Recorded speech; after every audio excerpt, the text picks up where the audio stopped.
Welcome back to the Anglotopia Podcast. Howdy, howdy. That's an Indiana greeting, right? I guess.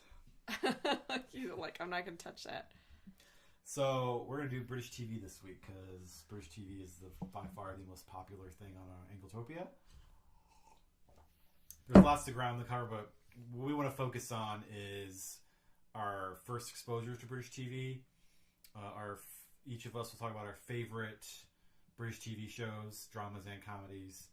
And then I want to do a roundup of all the ways you can watch British TV now because we're in the golden age of British TV right now. And there's so many ways you can watch it. So there's lots to cover. So why don't we start with your British TV firsts? Okay, so I was, as far as teenagers go, I was like one of those. I was a homebody. Like I had a couple really close friends, and my ideal Friday night was, as a teenager, was Saturday night was my local PBS station used to air old black and white movies, and so like that was my idea of a good time. But before they would air the movies, they would show two British shows. They would show As Time Goes By with Judi Dench. Great show. I always thought that her character in that show was the epitome of class. Just very distinguished and elegant and ladylike and like something to strive for. Like life, #life goals right there. To my, 16-year-old self. And then the other show, and it's also made an impression on me, John would say, would be Keeping Up Appearances with Mrs. Mrs. Bucket, and her love of doing all things proper and British, and I just adore her. Like, she is my spirit animal. Yeah. Not wrong. But those were my first kind of exposure to British TV. It was minimal, but I tuned in every week to see the hijinks that Hyacinth got up to, because they were always fantastic. And yeah, that's I mean, I don't have a lot to go on there.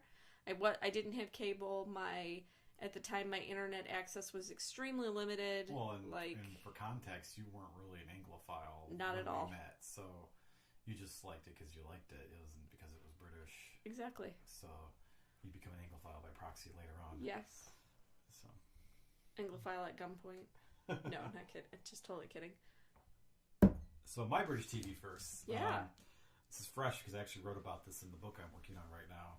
But the first really British TV show I remember watching is Mr. Bean. Oh yeah. On PBS. Yeah, on PBS. On PBS. And I remember late at night in the summer, yes. like I turned it on, and like there was this weird British guy who didn't say anything. Yeah, like who was slightly off. But in a charming way. And it was hilarious. And yeah. And Mr. Bean was my spirit animal. Oh my god. Yeah. If I'm Hyacinth yeah. and you're Mr. Bean, can you imagine what that marriage looks like? I'm just saying. Oh, we should have got for those of you who are watching this on well, not bobblehead, you have the car too. Yeah, I do. So, anyway. Yeah, random. So I was a huge Mr. Bean fan. I loved it. Like, it's difficult to explain why. I mean, it's just, I liked his ridiculous adventures around Britain, and I liked seeing all the very British places. And keep in mind, this was British in the late 80s, early 90s, so, some episodes of Mr. Bean are pretty bleak. I always liked that he just, like, I'm going to say something very un-PC, and so I apologize ahead of time for the swear. Mr. Bean just does not take any crap. He just is like... He just gives no Fs. Yeah, he's just like, yeah, I'm not going to do that. I don't care about social protocol. Like, no. And for that, I kind of love him a little bit. So which is not like you, by the way. I just want to point that out. I follow the rules. So, so I think my favorite episode of Mr. Bean was the one where he goes to the school on the school open day. Oh, yeah. That's probably classic Bean for me. And I just loved this image it painted of England, and like I just loved it. And yeah, I watched every episode of Mr. Bean, and that was my first. Is that the one where he puts the chair on top of the car? No. I think that's probably my favorite Mr. Bean episode, where he puts the chair on top of the car. So good. And now, since then, Mr. Bean has become Well, their movies. He's recognized worldwide because they were Rowan Atkinson. Well, they were able to license the show because there's no language barrier. So it's like everybody knows who Mr. Bean is in the farthest corners of the world. What does that say about human culture, though, too? That Mr. Bean resonates globally. Yeah. So I think that's pretty cool. He's become an ambassador for Britishness and made Rowan Atkinson a very wealthy man. Yeah. So, and he doesn't have to say anything, which is incredible. I mean, I think the best, most popular part of the Olympics opening ceremony in 2012 was the Mr. Bean bit with the keyboard. It was one simple bit, and everyone friggin' loved it. I happen to respectfully disagree. I think Daniel Craig bringing the Queen into the opening ceremonies by far was my most favorite part. So Mr. Bean was my first British TV show, and then followed by that was this weird show that I saw late at night on the weekends, and like it was psychedelic, and there were people running around these cheap wooden sets, and I was like 11, so like girls were in miniskirts, and this was exciting to me, and there was a crazy guy with a long scarf and weird hair, and I was like, this show's really weirding me out, but there's pretty girls in it, and that's how I started Doctor Who. Oh my god! Which doctor was that? Do you know? I think it was the one with the long scarf. Oh man, folks, you're gonna have to pull his Anglophile cred right here. I'm sorry, I haven't covered Doctor Who deeply in a long time. Okay, the one with the long scarf. Ted Baker. No, that's the shoemaker. Great British shoemaker. Ugh. I'd be more than happy to... okay, I gotta look this up. Sorry, podcast. I'd be more than happy to review any Ted Baker shoes out there, in case anybody... Tom Baker. Tom Baker. Oh, yes. Ted's brother. Yeah, Ted's brother. No, I doubt they're actually related. So, but, I'm a huge sci-fi nerd, so, like, the show appealed to me, but the show was also awful. Like, to this day, I'm a huge Doctor Who fan. To this day... Really? Well, I'm going to explain here. Okay. I'm a huge Doctor Who fan, but to this day, I cannot handle classic Doctor Who. I do not like it. Again, we've been over this in podcasts. Send your letters to Jonathan at Anglotopia. I really became a Doctor Who fan in 2005 when the show came back after its decade. Christopher Eccleston? Yeah, Christopher Eccleston. That's when I started Doctor Who. He's not my doctor. David Tennant's my doctor. Yeah, David Tennant for life right here. But, I remember watching the movie in 1996 that was on Fox and being really excited about it because it was British and it was science fiction. And I remember it being terrible. Again, letters to Jonathan at Anglotopia. But that's the thing, though, is I love terrible British TV. Oh my god. Because even terrible British TV is a lot better than a lot of American TV. I'll give you that. So it was... My love affair with British TV really started with Mr. Bean and Doctor Who, even though I was never really a classic Doctor Who fan. But then... Oh, you know what other one is... with John Cleese, where he's the innkeeper. I cannot think of Fawlty Towers. Fawlty Towers would be on PBS occasionally, too. I would laugh so hard that my parents would be like, what are you watching? Laugh so hard that your side hurts kind of laugh. Yeah, I think I didn't see Fawlty Towers until after we met and been together for a while, so it wasn't part of my development. I love Fawlty Towers. John Cleese is faulty. Well, what's really funny though too is that my parents knew who John Cleese was. I didn't. I was, I don't want to say too young, but in a lot of ways almost too young to know who he was. But ironically, again, now my Anglophile card's going to get pulled. Not a huge fan of Monty Python. I'm not either. I dislike Monty Python. And I'll watch it. Don't get me wrong. I'll watch it, but... It's a little out there for me. And since we're pulling Anglophile cred, I'm not a huge fan of the Beatles either. Again, letters. Podcast is over. Letters to Jonathan at Anglotopia. They're overrated. OMG. You did not just go there. They were the Coldplay of the 1960s. Oh my god. I'm totally kidding. I love Coldplay. We are going to have... again, letters to Jonathan at Anglotopia. Wow, there was so much wrong there. I don't even know where to begin to unpack. So back to British TV. You need a life raft. It's back to British TV. I didn't really become a true Doctor Who fan, though. Oh, I'm still not... Most classic fans wouldn't call me a true Doctor Who fan. I didn't really become a Doctor Who fan until the revival in 2005, and that coincided with us watching a lot of British TV together. So, like, you actually got into Doctor Who with me with the David Tennant years. And so Doctor Who was very important in the development of Anglotopia, and because we covered Doctor Who a lot when we started. Yeah, it's very popular. Yeah, so Doctor Who, I like Doctor Who. The new season is all right. I like what's her name? The new female Doctor. Which I think is really cool that they did a woman doctor. She's great. I'm all for this. She's great. So, I have no complaints about her as the Doctor. There's a lot of sexism and misogyny about a female Doctor, but it's an alien that can change sex and lives forever. I mean, that's really going to stretch your bounds of imagination, but that's beside the point. So, yeah. So we thought it would be fun. Are you ready to transition? Yeah. We're going to talk about some of our favorite British TV. Our top 10s.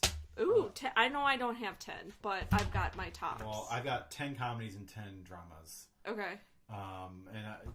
This for from an issue of a magazine. This is issue 9, which came out last spring. We did a big article on the BBC, and I did my picks for Anglotopia's top 10 comedies, which means John's, which means mine. But there's also comedies on there I'm not a huge fan of. It's kind of the most popular general list. So. Gotcha. My number one favorite British comedy is Yes Minister, and the sequel series Yes Prime Minister. It's a classic political comedy show, and it gives you such an insight into the politics in Britain and how the civil service works, and it's so funny. Between the three main characters, I mean, they're just when they're in a room together, it's just electric the way the comedy works. It's real dry, sarcastic, and droll comedy, and that's I just love it. Yeah, I'm gonna interject real quick here and just say that by far the British do great dramas. You will be spoiled for choice with British drama, but there is something about British comedy, and I don't know if it's the sense of humor or the variety or what it is, but I would put British comedy against American comedy any day. And I know that Jackie at Anglotopia is going to get letters for that. Fair play, but that is just my opinion. We should just put a disclaimer at the beginning that warning contains opinions. Careful there, dude. Careful. So if Yes Minister was a product of the 80s and the Thatcher years, it can be very dated. If you want a more modern take on that. It is very dated. If you want a more modern take on British politics, watch The Thick of It. Which is on my top 10 list. Also, it's really funny, but it's extremely, like, if you are very sensitive to swearing, this is not it's for a show you. Filled with swearing. It literally every other word, but it's so good. It's so good. It's got Peter Capaldi before he was Doctor Who. And his comedy chops are so much better than his drama chops. Yes. He is so bitingly mean, but funny. Just does not miss a beat. Yeah. Like, it is right there. Malcolm Tucker is one of the greatest Can Malcolm Tucker be my spirit animal without the meanness? Yeah, like, he's one of the best comedic villains ever created in British comedy. Wow, that's quite a combination. Hyacinth, Malcolm Tucker. So it just makes me uptight with a foul mouth. Like, the show has coined some great words like omnishambles, which is a situation that's a shambles, but from multiple directions. Yeah. Some people would argue Brexit is an omnishamble. We're not waiting in an opinion. We're not talking about that or giving an opinion. No, don't send us letters. Okay, so number 2. No, that would be number 3. Because you did Yes, Prime Minister. Well, I said it is a corollary to Yes, sorry. because it's kind of a similar vein. Monty Python is a classic British comedy. I'm not a huge fan of it, but it is funny. Monty Python's Holy Grail is really funny. That's all right. I saw the guy with the arms chopped off in the lake shop. It's just about a scratch. That is funny. There are funny jokes in Monty Python. Okay, I'll give you that. But some, like, if you watch all the original Monty Pythons, like, in an episodic order, like, you just have to wonder what kind of drugs they were on when they were making it. Oh my God. Again, letters to Jonathan and English. I mean, they're some out there stuff. So wow, I'm just gonna get a neon sign to put on the wall behind us for those people who are actually for our YouTube viewers. That's gonna just light up to, like with a neon. Jonathan at Anglotopia.net. Like it's just gonna come on. Number 3, Allo Allo, which we've not actually watched. Isn't it LO? Like hello. Allo Allo. It's a comedy set in World War II, which I mean. Not exactly. We had what was it? Hogan's Heroes. Yeah, it's set in a French town in World War II. It's really funny. I've seen a few episodes. Highly recommend it. As time goes by, we talked about that. That's a good comedy. Oh, it's a good one. Black Adder is a classic comedy. I couldn't get into that one. I tried. I really tried. It's a tough one, and some of the later episodes are kind of really out there. But it's that very dark, biting humor. Mm-hmm. And what I like about Black Adder is that it assumes you know a lot about British history. So, like, it's very intelligent comedy. Ouch. Well, no, I wasn't. Wow. I'm going to be sending a letter to Jonathan at Anglotopia. Here, have a Chucky biscuit. No. Oh, nice. Oh, man. Wow. So after that, Dad's Army is another classic British World War II comedy about the misadventures of the Home Guard during World War II. And then Fawlty Towers is classic. Like, it's the best 19 episodes of television ever produced. Wow, that is a really high statement. In comedy. Well, that's the thing is there's not. I disagree. I respectfully disagree. There's not that many episodes of it, and it's funny in every episode. It is fun, and I think it's really funny how, like, pieces of it have made their way into not just British culture, but American culture. Like, without going into it too deeply, we had a really not great experience staying in Britain once, and the innkeeper reminded us so much of Basil Fawlty that we refer to that person as Basil Fawlty. And we both know who we're talking about. Or whenever when we talk to our British friends about where we're staying, if we're having a bad experience, we just say, "Oh, they're like Basil Fawlty." And we're like, "Oh yeah, we understand." You could use that as a slang term for a bad hotel experience. We had many. Yeah, we have. In Britain. We have. So, keeping up appearances is a great one. Love it. I'm not a huge fan of it, but I love the juxtaposition of Hyacinth. Trying to some, I could see, my feeling with her is that she's always trying to better herself. There's nothing wrong with that. I agree, and when she goes over to see her dad and her sister, and they're living in a way that she's not comfortable with, I love the scenes. My favorite scenes in that show are where, although she came out of that situation, where they really almost intentionally make her feel uncomfortable, and it's just, I find it really funny to kind of make her skin crawl. Like, it's funny. It's really funny. And then Only Fools and Horses. I haven't seen that one. That's pretty funny about Dalboy and the family that does they're independent businessmen in the East End of London. It's really funny. Actually, it sounds really funny. It's classic. I think Sanford and Sons is a remake of it. Oh. American remake of it. Or there was an American remake of it. Okay. And maybe it was Sanford and Son, because it's about an old man and the son. So maybe. There's some similarity there. I could be wrong. I'm sure Panance will tell me if I am or not in the comments. And then Red Dwarf is a great sci-fi comedy. It's like the comedy antidote to Doctor Who, set on a spaceship millions of years in the future, and It's really funny. I could not get into it. It's just not my thing. I liked it, and it's funny. I'm gonna add a few more to this list though. You haven't asked me any of mine yet either. It's not your turn yet. Oh, I didn't know we were taking turns. We haven't taken turns. I would also add Peep Show to this list. You totally just scooped my scoop, dude. No, I didn't. Oh, yes, you did. Okay, who turned you on to Peep Show?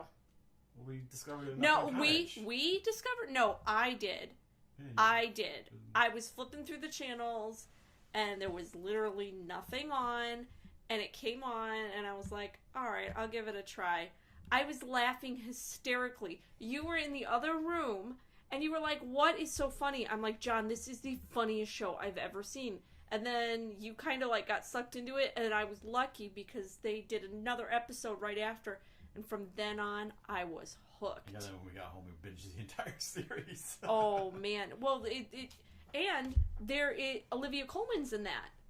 Yes. As Sophie, right? Yep. Yeah, she's like I don't know if she's just starting out, but that is the first time I ever saw Olivia Colman. And Mark, I love how socially awkward Mark is.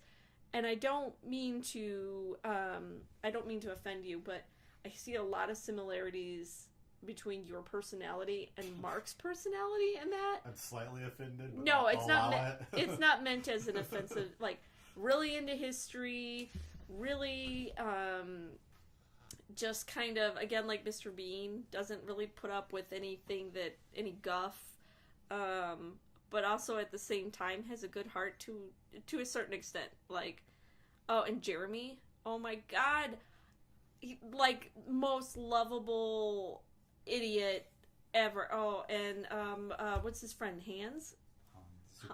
Super Hands. Yeah.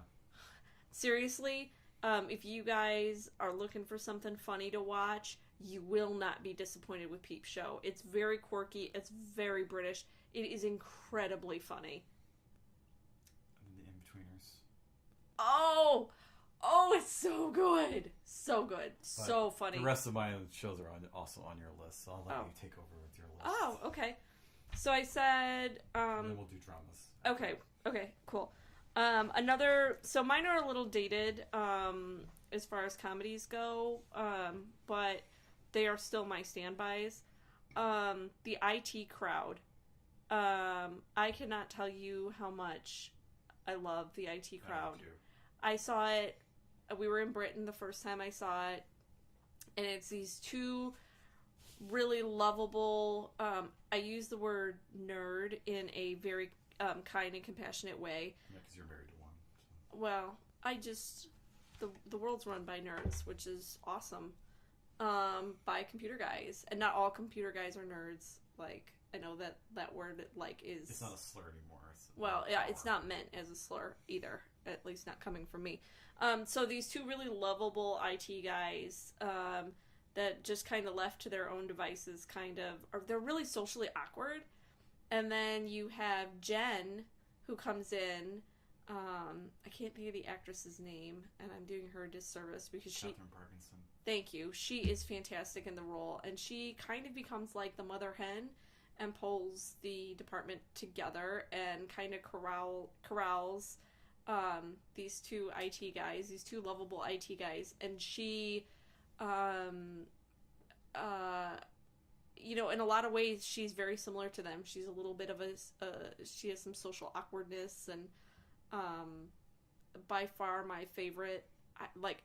I don't even know, to talk about favorite episodes. I have lots of favorite episodes of the IT Crowd, but I think the one where they hand her the internet in the box this is the internet. Is really funny. I find it physically impossible not to laugh while watching the IT Crowd. So much so that after I had Mabel, our daughter, I was laid up in the hospital, and it was a very difficult pregnancy and a very difficult birth and a very painful recovery, and I was in the hospital for about a week, and there was nothing to watch.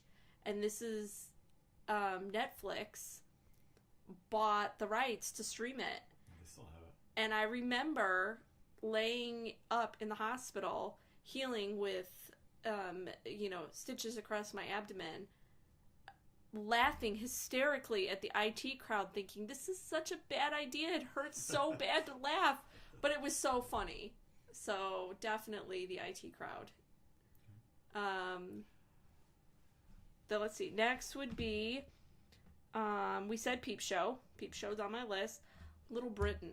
Oh yeah, that's great. Oh man, I miss Little Britain. I do too. It's a shame they had a falling out. It's a variety show, and it is the very best and the very worst of Britain, and it takes just a really fun look at Britain. I would also have to throw this in here on my list, and it's not on my list, my written list, but, and I don't know if it's uniquely British, but Tracey Ullman's show. Oh yeah. That's airing on HBO here in the U.S. Really British. Well, Tracey Ullman is British. Yeah. So funny. I have such a thing for like sketch comedy like that. And I am always amazed at how versatile she is. Like, I think, you know, even with hair and makeup and all that, you can turn into lots of different personalities, but like to get the character there, I think is incredibly talented. Next is that Mitchell and Webb look from the guys who did Peep Show. By far, and now I think it's an internet meme. Yeah. You see, my favorite skit of theirs, it's another sketch comedy, is I think they're like in a trench or something. Yeah, World War II. World War II, and they're dressed up as Nazis, which is not funny. Nazis are not funny, but... Like, Hans, are we the baddies? Yeah.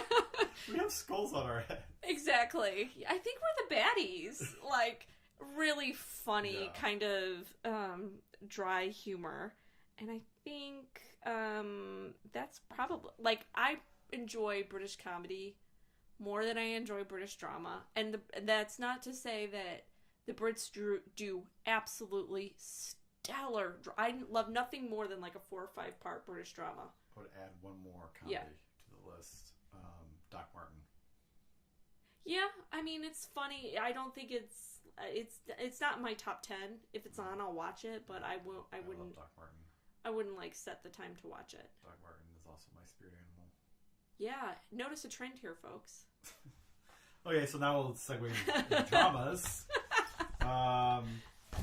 So I've got okay, I'm reading these lists I made a year ago, and I'm like, what were you thinking, John? I think this all the time. Send your letters to Jackie at Anglotopia.net. Stop abusing your husband. Fair play. Fair play. You had it coming. So, my top 10 dramas. Doctor Who. I've always thought of Doctor Who kind of as a dramedy, though. I think it kind of straddles the line. Downton Abbey. Yeah. Upstairs, Downstairs. The new one. I never watched the old one. I couldn't get into it. Life on Mars. Never saw it. I love Life on Mars. Call Midwife. Okay, that would have to be in my top 10. 1950s post-war Britain. The later series have moved into the 60s. It's not as good as it used to be. Yeah, so spoilers if you're not very far along. Like pause the podcast for a couple of seconds or fast forward. The show, we wondered, the main character who narrates the show in the first season leaves. And so we kind of wondered how it was going to go forward and how you were going to follow the midwives of Nonnatus house. And it's really good. And I think it's a glimpse into kind of the poverty that in the East End that used to be there. And in some spots I would argue maybe still is, but just really grinding poverty and you know, a whole city that made it through a war. And it was really interesting to kind of look. It's not a historical piece, and it obviously like not necessarily historically accurate, but it was just a really neat glimpse in. And so that being said, I think the latest episode, we're now into the 60s, and the fashion is great, but I think we're both kind of in agreement that they found their success in creating these really emotion-provoking dramatic episodes and dramatic situations, and you know, you're always rooting for a good ending, you know, happy ending, but it feels like in the later series to use a word, it's a little syrupy. It's a little saccharine. Yeah, a little. I don't know. Something's been lost there, in my opinion. Continuing on, the original House of Cards. You are so bad with that pen. The original House of Cards, before Kevin Spacey House of Cards, the original House of Cards is a BBC production. It's very good. It's like the anti-Yes Minister, except it's not funny in any way. The Forsyte. It's a drama. The Forsyte Saga. That was really good. Yeah, that was really good. Not the old one, the new one that came out in 2005. That was really good. The Bleak House from the mid-aughties was really good with Gillian Anderson. I didn't see that one. It was really good. And then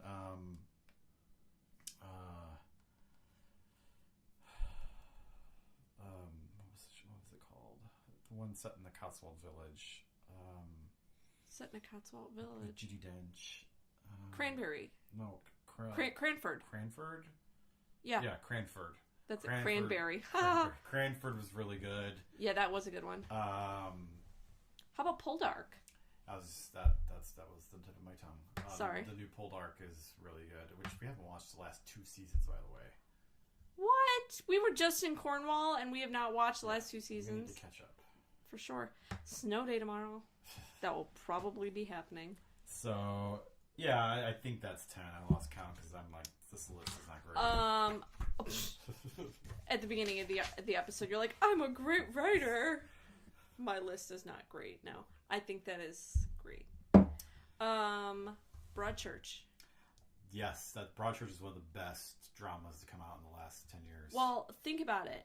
Like, okay, so we'd like to think at least, we've always been very keyed into British TV and like what's on. And we've missed some really good British dramas this year because we've been just kids and work and life and traveling. What was it? The Bodyguard. Yeah. Oh man, so good, you guys, so good. And there was another one with Wilson. We watched Mrs. Wilson. Fantastic, kept us on the edge of our seats.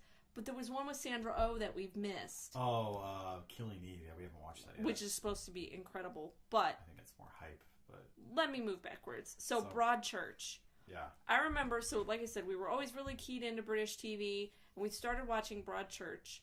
And a lot of our American friends, like, are kind of oblivious to British television, which is fine. But I remember...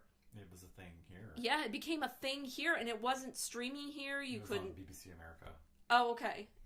But even before that, even before it started streaming, or it was on BBC America, like, you were starting to hear whispers about how good Broadchurch was. It was Event TV in Britain, and it became... It became an Event TV here, which, in this day and age, Event TV is not a thing anymore. Not really. Yeah. And so, I remember, like, we had a viewing party. Do you remember? Like, we had to find out who killed Danny Latimer. And I will say, again, Olivia Colman's in that as well, and she is... David Tennant. Fantastic. I mean, the range that her character plays is heartbreaking and incredible. But I remember thinking, so the first season is all about the murder of a little boy, Danny Latimer, in this seaside Dorset village where we've actually been. Yeah, that was one of the things that attracted us to the show. It's like, oh, it's filmed in Dorset. All right. Yes, at the seaside, which Dorset, check. Seaside, check. Between David seasons, Tennant, we actually check. went to go. We did, and we saw those beautiful orange cliffs. Oh, the name of the village for real is... It's West Bay. West Bay. Which is part of Bridport. Go see these cliffs. Like, if you were in that part of the world... Television show aside, it's beautiful. It is stunning. But okay. I felt like the rest of the world discovered Dorset. So yes, but okay, and then I'll wrap up about Broadchurch. The fact that they had a second series, about the trial. Well, the trial. The second season was about the trial. Okay, then they had a third series. Third series about something different. But I remember thinking, how are they gonna like make this interesting? Like, how are they gonna draw this out? This is not going to be great, you know, like, my fear was that it would be one of those series that you were like, you should have just packed it away when it was great and been done. No, still knocked it out of the park. So good, Broadchurch. I feel I should bring up some classic shows I really liked. I love Inspector Morse. Yeah, that one's very good. Classic Inspector Morse. I like Lewis. It's not as good as Morse, but it's still very good. And then the new Endeavor, which is the prequel to Inspector Morse, is really good. So I love Morse. Yeah, another one of my spirit animals. Well, and they do some. And I love Oxford. That's really why I watch it. I just love the setting in Oxford. Well, Oxford in itself is almost a character in the show. Yeah. And I think what's really cool is that British TV, you get like movie quality drama done weekly, where it is, like we said, it's event TV. But I also think that, and send the letters to Jackie at Anglotopia, nobody does period dramas better or period drama miniseries better than the BBC or. Disagree with you there. I mean, and ITV. Yeah, I mean, there's like no phoning it in there. Yeah, and that's why the dramas become so big here, because there's nobody producing period dramas in the U.S. No, it's all like reality TV. It's expensive, and it's really hard to do it right. I mean, the last period drama I can think of that was on U.S. TV was John Adams. And that was a BBC co-production. Yeah. And that was like full period. And that was so good, too. I don't think Game of Thrones really counts, because Game of Thrones is a fantasy show. But well, is that a British? That's an HBO production. That's an HBO production. So that's like the only exception to that, I guess. That's not a period show. No, it's not. It's fantasy. But again, it's a very expensive show to produce. Yeah, I can't. I mean, we have great period shows like Mad Men, but even that's recent history. That's not like... Yeah, it's 1950s or 60s. There are no early 20th century or 19th century dramas. There was one that aired on PBS, and I'm never going to remember the name. Oh, the hospital show. Mercy Hospital? Mercy Street. Yeah. That was really good, but I don't think it's on anymore. I don't think it had a super long run. Yeah, so good. But PBS had to do it. Again, that was a PBS thing, because they know, they have the big.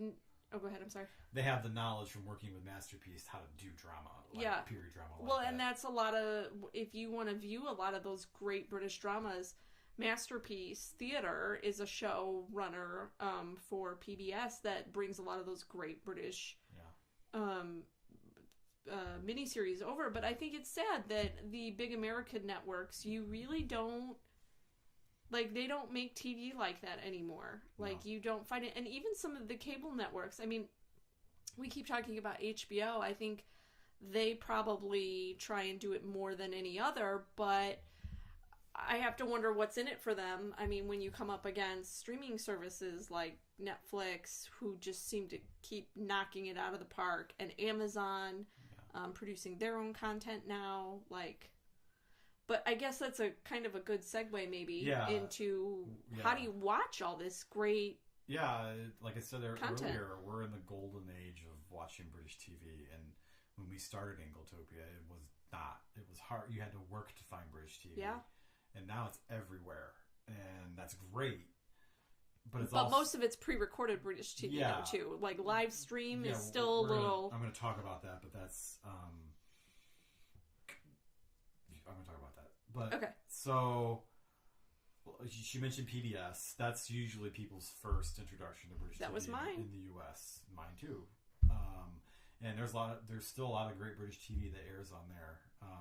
So look up your local public broadcasting network. Yeah, I mean, if you want to watch British crime dramas and comedies, safe comedies, that's the place where you can... Yeah, I don't think you'll ever see that Mitchell and Webb look. You won't see Peep Show on PBS.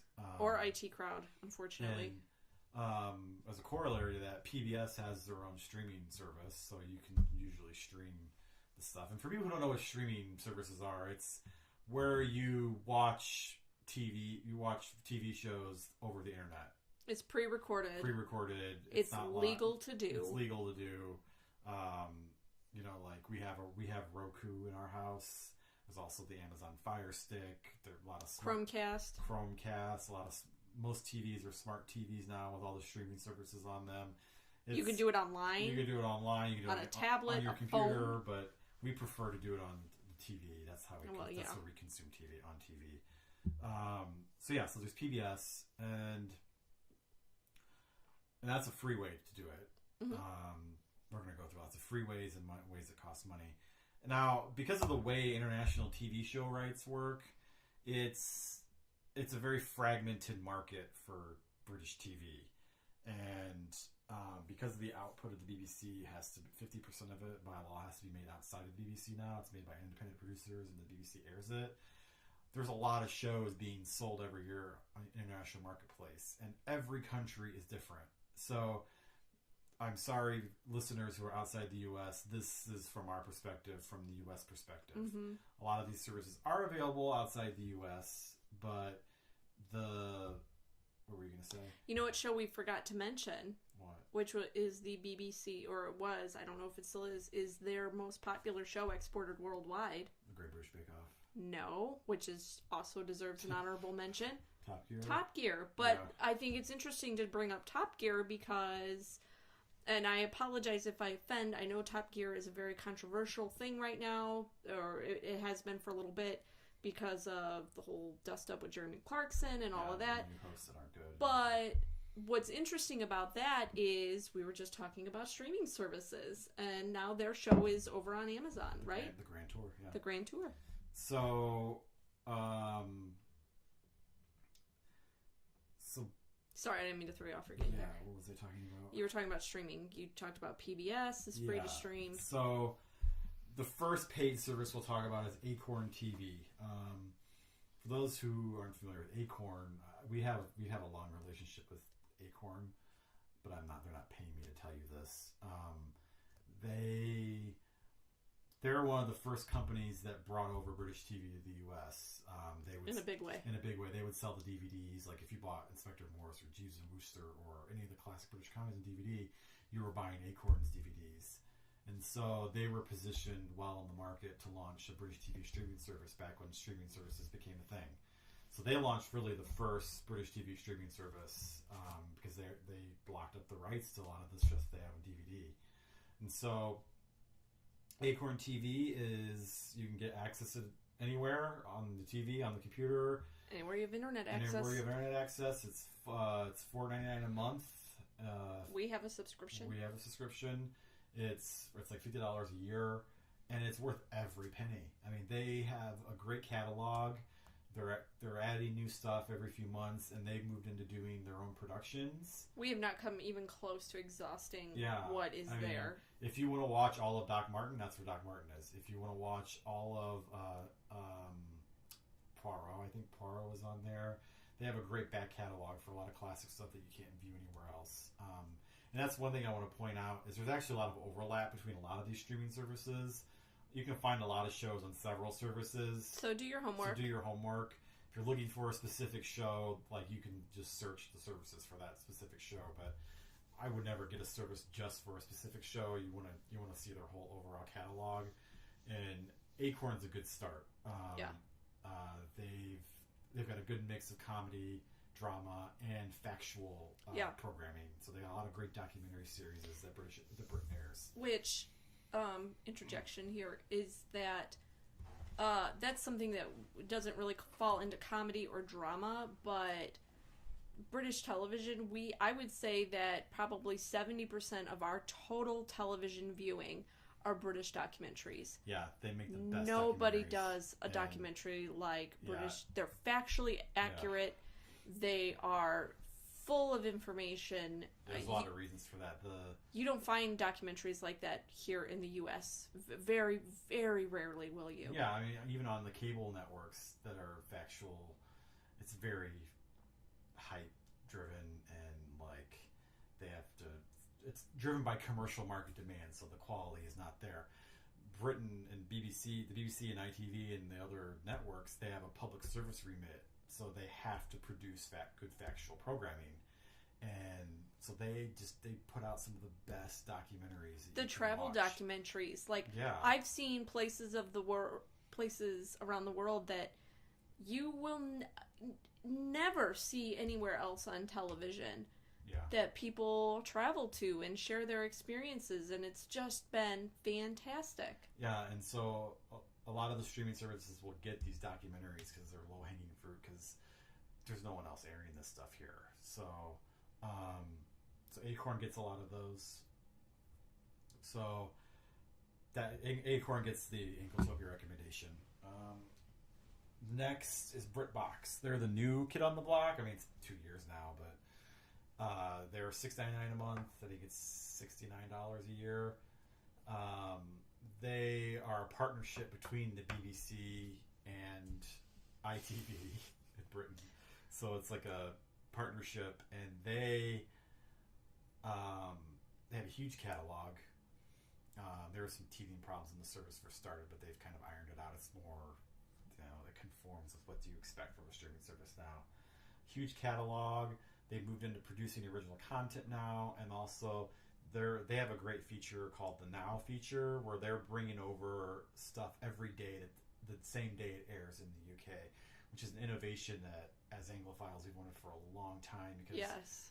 One of the most frustrating things as a British TV fan is having to wait for British TV to get over here because of that, because it has to be sold in the international marketplace and the rights have to be secured. Like, it could take like a year. It could take forever, and that's why it's such a huge deal that Doctor Who is aired in the same day in the US and the UK. Because it took a lot for that to happen.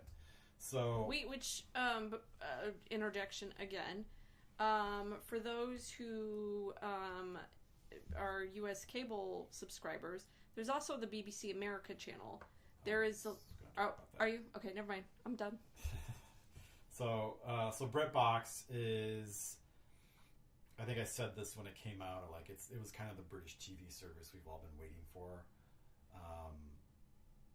People still kind of complain that, why can't they just give us access to the BBC iPlayer? And for those that don't know what the iPlayer is, in Britain the iPlayer is basically the BBC's version of Netflix. Whenever the BBC airs anything, it immediately goes on the iPlayer, and you can watch it anytime, from any device, whatever. As a license you pay, you have access to the BBC anytime you want. But we're never going to get the iPlayer in the US. We're like, the way international rights work for TV shows, that's never going to happen. And workarounds with using VPNs and virtual private networks, those have been banned by the BBC. Like, you can't even do that anymore. So we're never going to get the iPlayer, so we can only hope for somebody to make something similar that has a huge catalog, and BritBox is like really the closest we're going to get. It's, like I said, great selection. They have new stuff constantly coming in, great factual programming, great drama slate, great comedy slate. Like, my stance is that every Anglophile should have Acorn and BritBox together, because together it's still cheaper than Netflix. Well, you have those two together, you're not going to miss a whole lot of content, really. Yeah, and you're going to have stuff to watch forever. Yeah. So, so then Amazon Prime is a huge source of great British drama now. Because like I said, a lot of 50% of output at the BBC has to be from outside the BBC.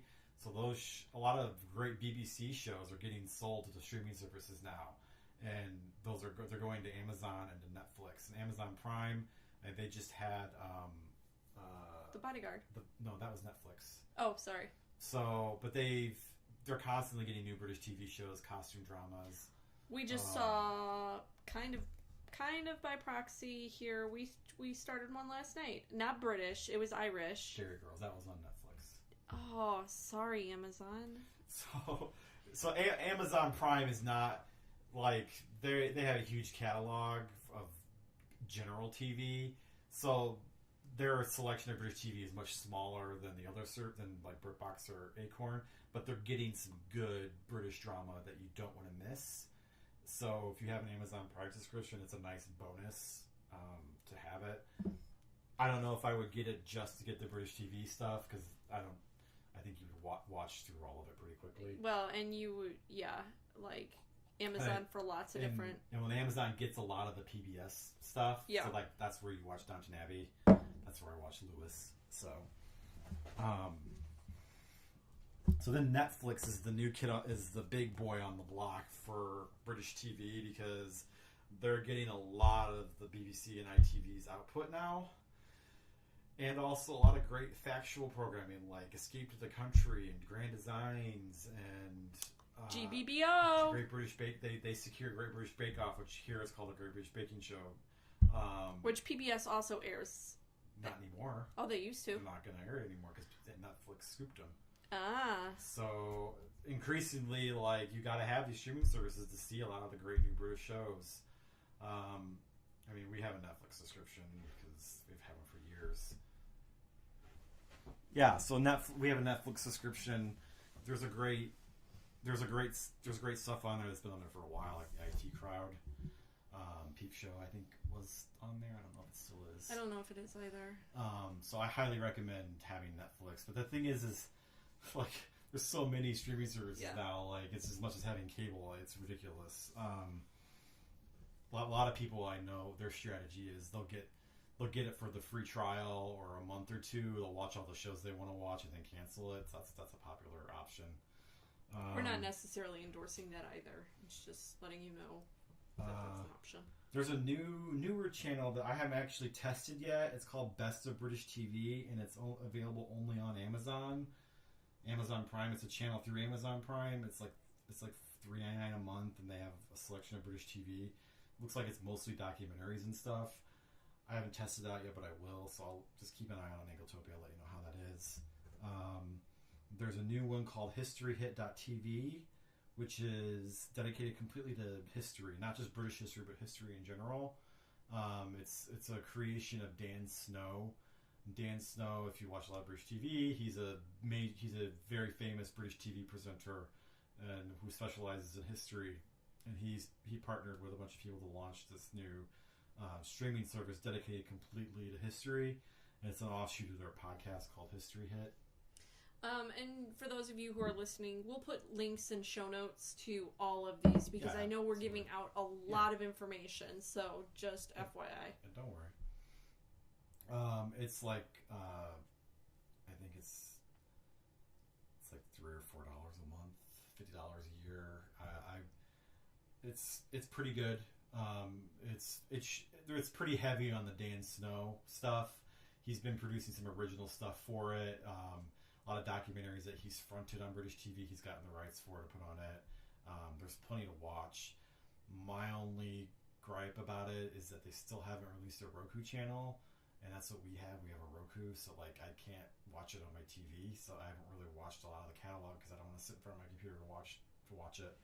But it's pretty good, and it's an up and comer. And then there's a brand new one that's been out since last year, who I'm giving a test drive to right now, called TrueRoyalty.tv, and that's it's completely dedicated to content about the royal families of the world, with a focus mostly on the British royal family because that's where there's a ton of stuff about. And so far, I think they said there's like 250 hours of content. There's a ton of great documentaries that I haven't seen anywhere else, and a lot of stuff that's older that wouldn't get licensed to be on any other streaming service. So it's $49 a month. I think it's $50 a year. Very interesting so far. They don't have a Roku channel yet either, but they said they're working on it. So I'm looking forward to giving that more of a test drive. BBC America. BBC America has been around for quite a long time, but it's not run by the BBC. No, it's all, and it hasn't been in a long time. It's kind of a partnership between A&E and the BBC, but A&E is like it's like majority. The Kitchen Nightmares channel. Yeah, that and this channel is really frustrating for Anglophiles because you think it's BBC America. Oh, it's going to be the BBC, and that's what it was at first. Yeah, it was. You used to be able to watch news on it. Yeah, they used to have the BBC News on it. They still might, I think. I don't know, but I haven't seen most cable sources have the BBC World Channel now, which is all news, 24-hour news. So I think BBC America, which is great. So I think BBC America stopped with showing the news. They used to have great documentaries. That's where we found location. We watched. it's not Blue Planet. It's the documentary that they did about the Attenborough stuff. Yeah. I can't think of it. What's the name of it? Planet Earth. Planet Earth. Thank you. Yeah. So that's where a lot of that stuff premieres first. But the actual British TV they show now is very low. For a while, they were airing Star Trek most of the time. I love Star Trek, but it's not British, and it's. Is it Patrick Stewart? Is that the connection? No, the connection is that it brought in ratings. It's a very ratings-driven channel, and it's suffered from the fate that many of the niche cable networks have suffered from, where like Discovery Channel and the Learning Channel, like they all chase the ratings, so they don't really do what they were set out to do. I remember when the Learning Channel used to be learning. Yeah. So the BBC America still gets good stuff. Like that's where you watch Doctor Who, and the fact that they have it the same day it airs in the UK, that's great. That's a big deal. That's a big deal. They moved into original dramas, like they were the co-producers for Killing Eve, the big Killing Eve. So it's nice to have in your cable package. If you do cable. Can you stream that BBC America anywhere, do you know? Well, you have to have cable to stream. Is that the only way you can get it? Okay. Yeah. So we're not the biggest fans of BBC America, but it's nice to have in your package when there's... If you are buying cable. If you have cable and there's something to watch. BBC America. And then the last thing we'll talk about is UK TV Anywhere. This is a service that we've had for quite a few years, and it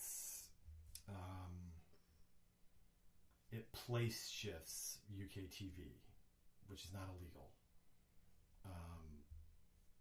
To go through them to do it. To go through them to do it. So what they do is you get a box for the top of your TV, and then it place shifts.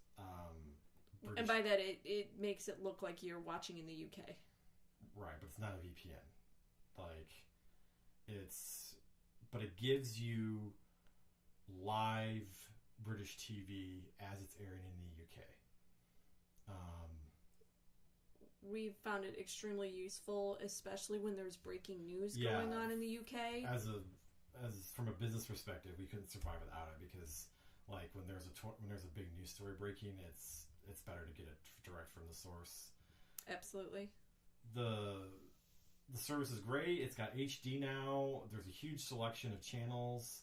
It's got Freeview, which for those that know what Freeview is, it's the free satellite channels you can get in the UK. It's got almost all the channels. It's kind of like if you don't buy cable here. Yeah, but it's satellite. Yeah, and it's great. It's sometimes technically it can glitch a little bit. Yeah. It's expensive though, and we actually don't have it right now because we canceled it in our cost savings drive. Unfortunately, because it's like $30 to $40 a month. But that being said, like, not to bring up like really horrible things, but like when there have been terrorist attacks, or here in the U.S., even though we're really keyed into British culture, a lot of times, as much as I hate to say it, if something's going on that is either really good or really bad, we begin to hear about it, like, it starts to kind of like drip on Twitter. And for a long time, it would be like, okay, we'll go switch on the box and go see what's going on. And so, in a lot of ways, we've been able to kind of follow what's going on in really tragic events and be able to communicate that out in a responsible manner. So, like I said, it's a good service. It's expensive, though. And it does what it says on the tin, but it requires you to buy a set-top box that you have to run Ethernet to it, because while it works over Wi-Fi, it works way better over Ethernet. Don't try and do it over Wi-Fi, just don't. And it's useful for when you want live British TV. Yeah. The problem with that is that there's a 6-hour time difference, so live TV here, when you watch British evening TV, it's in the afternoon here. It has a function that allows you to record things and watch them later.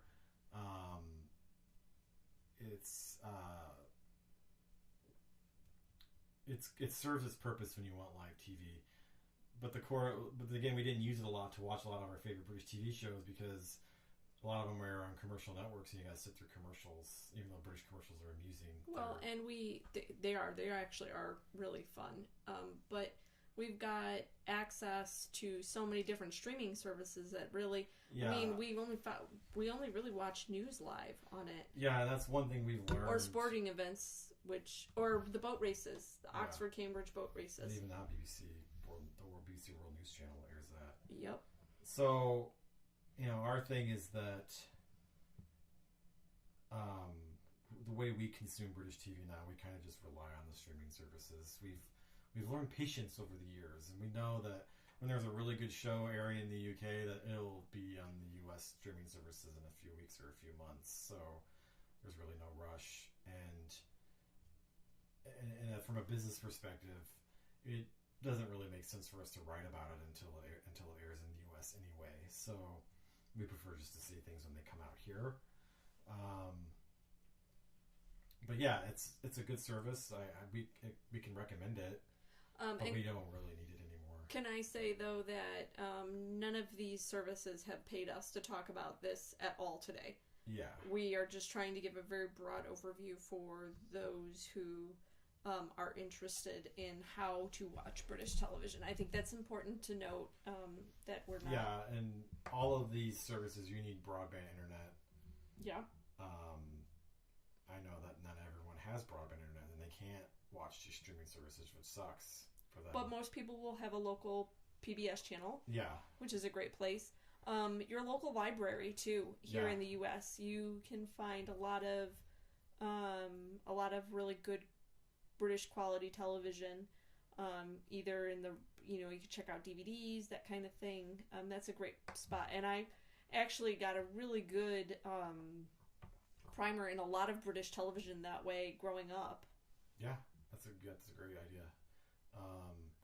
Also, if buying the DVDs is still the old-fashioned way of doing it, most great British TV shows get released on DVD here, and they're pretty affordable. Well, and most of them are good enough that you would want to watch them again. Yeah, so it's worth.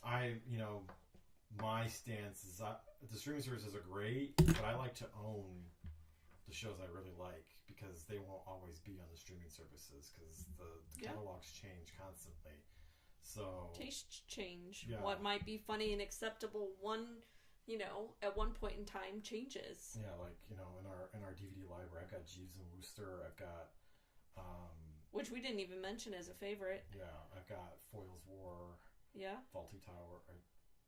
I think we have Fawlty Towers. Fawlty Towers. Yeah. So we like to just have buy the shows we really like, and and even the ones that aren't released here in the U.S., you can get a region-free player and get them from the UK.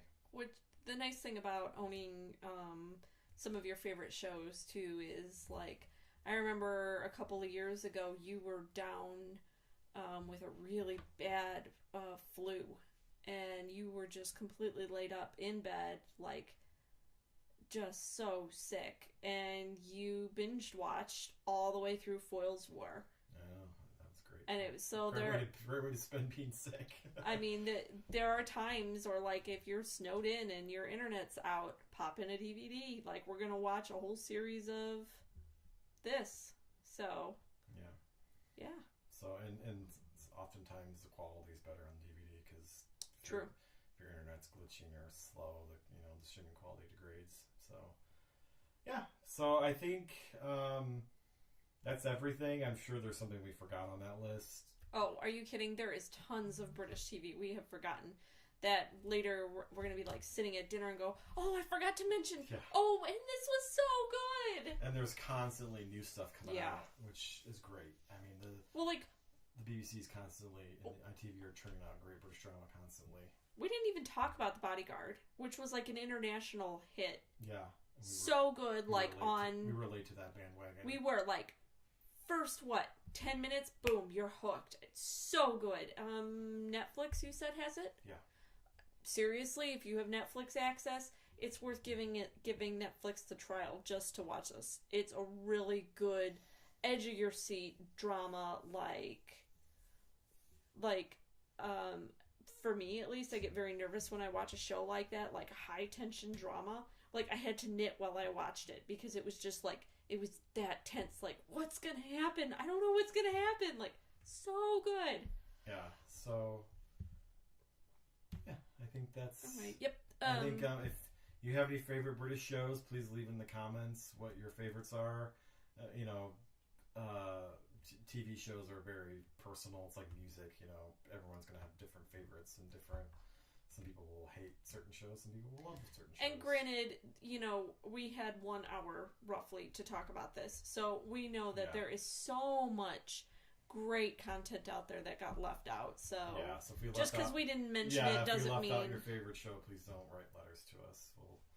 We tried, and I'm sure we'll do another British TV themed episode eventually. Oh yeah. So, all right. Well, thanks for listening, and we'll see you next time. Bye.